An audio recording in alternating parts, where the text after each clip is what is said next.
Hey, this is a reading for 2024 for our sun sign in Virgo. You may also feel it if your ascendant or moon is in Virgo. First and foremost, Happy New Year 2024. Let's get started.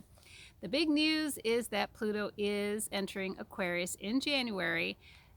I say that 2024 is a transitional year because there's this dance of Pluto entering Aquarius, going retrograde, going back out, going back in, and finally it's in for good by November of 2024. Now, we had a sneak peek back in March. I told everybody March through June 2023, be aware, plant those seeds, see what's going on for you.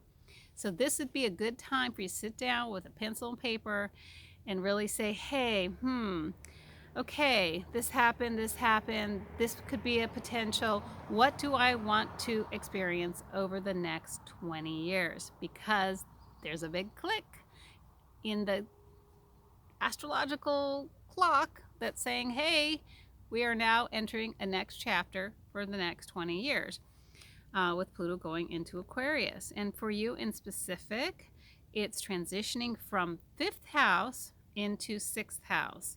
So you may have had a lot of focus on children or maybe even playtime. 5th house does rule playtime. Maybe you've had a lot of time off to goof around. But 6th house rules labor and health. You may feel a calling to go back to work, to if you're already retired, maybe volunteer some, or maybe go back to work to save up for the grandkids' college fund. Who knows? If you're young, maybe you're starting your first job. But in any case, maybe you've been on your parents' couch during the 5th house and played a lot of video games. But now you realize, hey, I need to get a real job. Okay? It's all about your health and labor for a 6th house for the next 20 years. So you do want to try to find something that gives you a good work-life balance because you don't want to push the health side too far, right? But you do want to find a job that you really love. So find something that, floats your boat, that you really love, and have that work-life balance because the next 20 years is, really going to be a big focus on that for you. And I hope you do really well with it. Set some money aside. That's always a good thing. It's something that you really enjoy. Now, there is also the interpersonal planets playing their part. Venus can join Mercury, can join Mars. Starts out in Sagittarius. Mercury goes direct very quickly in January. And then all of those interpersonal planets move to Capricorn.